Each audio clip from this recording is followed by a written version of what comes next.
Top Gun Maverick. It's one of the biggest movies this year and I finally watched it. Is it as good as everyone says it is? Yes, let's talk about why.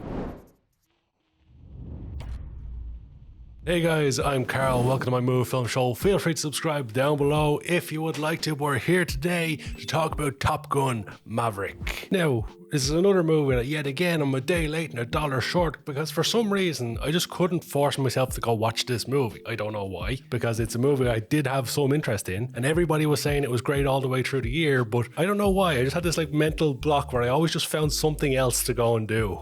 But I finally forced myself to go and see it. They put this movie back in the movie theaters 2 or 3 times. It was in my local movie theater all summer long, and for some reason I just, never got around to it. And I'm kind of kicking myself that I didn't now. The movie is obviously a sequel to Top Gun. You might be shocked to find that out. A movie that came out 36 years ago. And I think one of the things that held me back from going to see it is that often sequels that come out that far after the original movie are just terrible. Avatar recently had a sequel that came out many years after, but not 36 years after the original. And Avatar's one was pretty damn good. We've seen plenty of movies that came out in the 80s and 90s that are now getting sequels or have gotten sequels in recent years, and all those sequels have been absolutely terrible. In fact, some of them just completely crap all over the original movies. One of my guilty pleasure movies is Bill and Ted.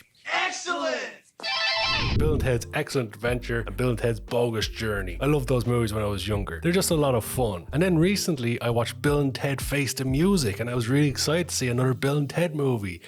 And that movie just shits all over the original movie. Such a terrible, terrible sequel. Maybe that's why I was hesitant to go and actually watch Top Gun Maverick, because despite all the good reviews, in the back of my mind I was thinking maybe it's just going to ruin the original movie. But I can safely say that's not the case. This one, it pays a lot of respect to the original movie. Tom Hanks?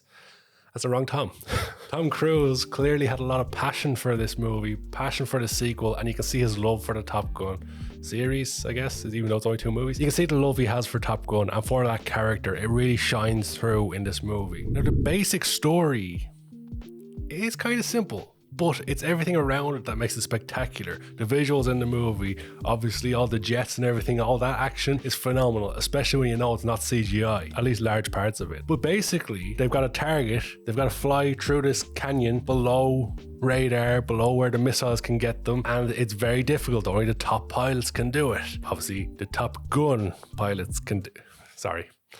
That was terrible. But they got a mission. They need the best of the best to teach their up-and-coming pilots how to do it, and they're on a time crunch. It's not the most innovative story, it's just the way it's been told and the way it was presented was phenomenal. The pacing of the movie is electric. It keeps you entertained all the way through, and it's not just all focused on the mission and the planes. You've got the characters in there to bring back some characters from the original movie. It's got a lot of levels to it that it just combines really, really well. Somehow they found the perfect amount of everything within this movie, it seems. They haven't gone too hard on just have planes and crazy action all the time. They haven't gone too much on the soppy, oh look, remember this from the old movie? And they haven't gone, oh look at these new guys, they're not as good as the old guys type of thing. Clearly they've also set up a new class of pilots that could definitely lead the franchise forward as we get Top Gun 3 and 4, because Hollywood will definitely do that. This movie made a lot of money and you can guarantee another sequel is coming. One thing the movie had in abundance was amazing suspense. The way they built up certain things. The scene with Coyote and he blacks out and the plane just goes into free fall. That scene was stunning. And I always say with top movies,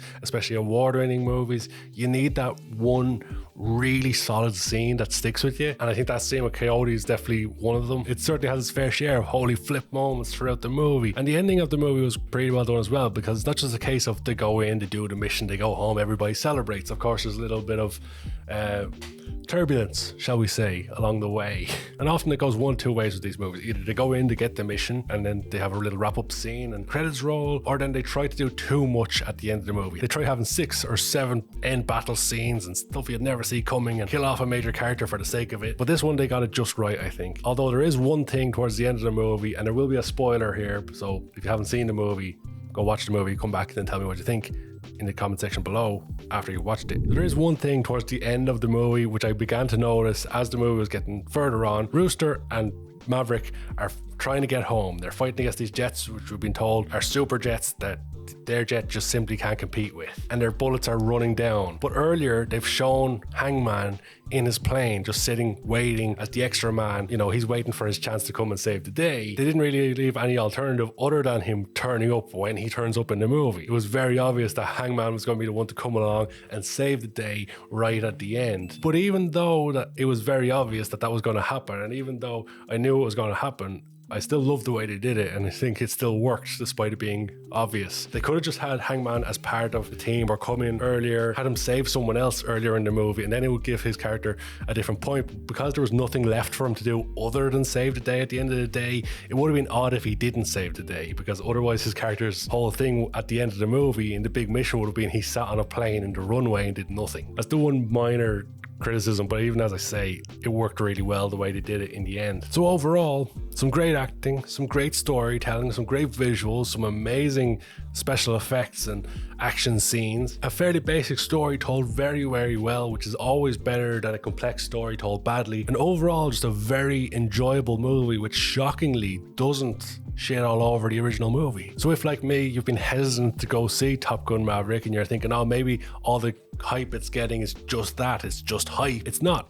It's actually a really, really good movie. So ultimately, as always here on Carl's Movie Film Show, for the movie we are reviewing today, it's Top Gun Maverick, we get down to a rating out of 10. And for me, I would happily give Top Gun Maverick a 9 out of 10. One of the best movies I've watched this year. But you know what might be one of the best movies next year in 2023? It's a movie called 65. And if you haven't seen the trailer for it, I just dropped a trailer reaction for it this morning. It's right over here, check it out. If you've already seen that video, there's another video for you to check out right over here. Watching more videos greatly helps my little YouTube channel as we approach the end of 2022.